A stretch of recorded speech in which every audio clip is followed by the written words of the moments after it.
धर्म, अर्थ, काम और मोक्ष सनातन धर्म में जीवन के 4 पुरुषार्थ या लक्ष्य माने जाते हैं। ये चारों मिलकर एक व्यक्ति के जीवन की पूर्णता और सार्थकता को परिभाषित करते हैं। नमस्कार दोस्तों, स्वागत है आपका हमारे YouTube चैनल सनातन सरिता पर। आज के इस विशेष एपिसोड में हम बात करेंगे सनातन या वैदिक धर्म के एक महत्वपूर्ण पहलू पर, मोक्ष की प्राप्ति। इस वीडियो के माध्यम से आज हम जानेंगे कि मोक्ष या मुक्ति क्या है, इसे प्राप्त करने के कितने मार्ग हैं और कौन सा मार्ग सबसे श्रेष्ठ माना जाता है। तो चलिए शुरू करते हैं। मोक्ष मोह और क्षय 2 शब्दों से मिलकर बना है, जिसका शाब्दिक अर्थ है अपने मन से वांछित वस्तु या व्यक्ति के प्रति मोह अर्थात राग को समाप्त कर देना। मोक्ष सनातन धर्म में आत्मा की अंतिम और सर्वोच्च अवस्था है, जहां आत्मा संसार के बंधनों से मुक्त होकर परमात्मा में विलीन हो जाती है। यह जीवन और मृत्यु के चक्र से मुक्ति और आत्मा के सच्चे स्वरूप का बोध है। मोक्ष की अवधारणा सनातन धर्म के मूल में है। वेदों में मोक्ष को आत्मा की स्वतंत्रता और परमात्मा के साथ एकत्व के रूप में वर्णित किया गया है। वेदांगों से मुक्ति प्राप्त करने के मुख्यतः 4 मार्ग बताए गए हैं। कर्म मार्ग, यह निष्काम कर्म या कर्तव्य कर्म के माध्यम से मुक्ति का मार्ग है। इसमें व्यक्ति बिना किसी फल की इच्छा के कर्म करता है। भगवद गीता के 2 अध्याय के 47वें श्लोक में भगवान श्री कृष्ण जी ने कहा है कि कर्मण्येवाधिकारस्ते मा फलेषु कदाचन माँ कर्म फल हेतुर्भुर्मा ते संगोस्त्व कर्मणि, अर्थात तुम्हारा अधिकार केवल कर्म करने पर है, फलों पर कभी नहीं। तू कर्म के फल की इच्छा मत कर और ना ही कर्म करने की अनासक्ति होनी चाहिए। भगवत गीता के अनुसार निष्काम कर्म या कर्मों को बिना किसी फल की इच्छा के करना मोक्ष प्राप्ति का एक प्रमुख मार्ग है। यह शिक्षा देता है कि व्यक्ति को अपने कर्तव्यों का पालन तो करना चाहिए, परंतु उसे उन कर्मों के फलों से आसक्ति नहीं रखनी चाहिए।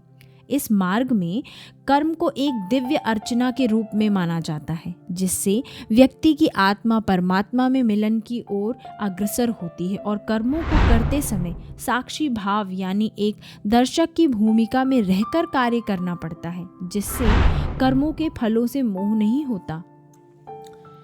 मोक्ष प्राप्ति के मार्ग में कर्म का आदर्श यह है कि व्यक्ति जीवन में अपने कर्मों को इस प्रकार से करे कि उसकी आत्मा को अंततः मोक्ष की प्राप्ति हो।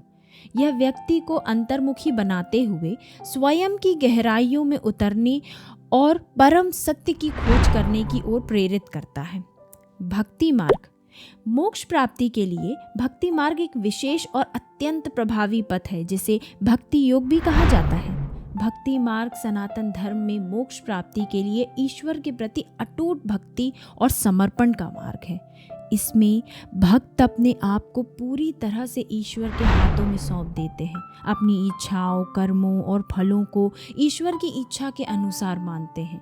भक्ति मार्ग का मूल भाव ईश्वर के प्रति निष्काम भाव से प्रेम करना और उनमें पूर्ण विश्वास रखना है। भक्ति योग के माध्यम से एक भक्त अपनी आत्मा को परमात्मा के साथ एकत्व में महसूस करता है, जिससे मोक्ष की प्राप्ति होती है। भक्ति मार्ग मोक्ष प्राप्ति में इसलिए महत्वपूर्ण है क्योंकि यह व्यक्ति को आत्मिक स्तर पर ईश्वर से जोड़ता है। यह मार्ग न केवल आत्मिक शांति और संतोष प्रदान करता है, बल्कि सांसारिक मोह माया से मुक्ति दिलाने में भी सहायक होता है। भक्ति मार्ग के माध्यम से एक भक्त ईश्वर के साथ एक गहरे और व्यक्तिगत संबंध को अनुभव करता है, जो अंततः उसे मोक्ष की ओर ले जाता है। ज्ञान मार्ग, आत्मज्ञान या आत्म साक्षात्कार के माध्यम से मोक्ष प्राप्ति का पथ ही ज्ञान मार्ग है। सनातन धर्म के अनुसार इसे ज्ञान योग भी कहते हैं। इसमें ज्ञान के माध्यम से आत्मा की वास्तविक प्रकृति की खोज की जाती है। यह मोक्ष मार्ग का एक गहन और बौद्धिक दृष्टिकोण है, जिसमें व्यक्ति विचार, चिंतन और मनन के माध्यम से सत्य की खोज करता है। सांख्य मार्ग, ध्यान और योग के माध्यम से चित्त की शुद्धि और आत्मा की गहराई में उतरकर मोक्ष प्राप्ति करना ही सांख्य मार्ग का उद्देश्य है। यह मार्ग ज्ञान के माध्यम से आत्मा और प्रकृति के बीच के भेद को समझने पर जोर देता है। सांख्य मार्ग द्वैतवादी है, जो पुरुष अर्थात आत्मा और प्रकृति अर्थात मूल पदार्थ के बीच के भेद को स्वीकार करता है। इसके अनुसार पुरुष चेतना है, जो कि अविकारी और निष्क्रिय है, जबकि प्रकृति जड़ है, जो कि विकारी और सक्रिय है। सांख्य मार्ग के अनुसार मोक्ष की प्राप्ति तब होती है जब आत्मा को यह ज्ञान होता है कि वह प्रकृति से भिन्न है और उसके प्रभाव से मुक्त है। यह ज्ञान आत्मा को सांसारिक बंधनों से मुक्त कर देता है। दोस्तों, हमने मोक्ष प्राप्ति के 4 मार्गों को तो समझ लिया, पर एक सवाल अभी भी आपके मन में होगा कि इनमें से कौन सा मार्ग श्रेष्ठ है और मुझे कौन सा मार्ग अपनाना चाहिए। दोस्तों, सनातन धर्म की सुंदरता इसमें ही है कि यह किसी एक मार्ग को श्रेष्ठ नहीं मानता। व्यक्ति की प्रवृत्ति, रुचि और आध्यात्मिक उन्नति के अनुसार कोई भी मार्ग उसे मुक्ति की ओर ले जा सकता है। किसी के लिए भक्ति मार्ग सरल और सुगम हो सकता है, तो किसी के लिए ज्ञान या ध्यान मार्ग। दोस्तों, इनमें से आपको कौन सा मार्ग सबसे अच्छा लगता है, इसे कमेंट बॉक्स में लिखकर ज़रूर बताइए। और इस तरह के और नॉलेजेबल वीडियोस देखने के लिए सनातन सरिता चैनल को सब्सक्राइब करना ना भूलें।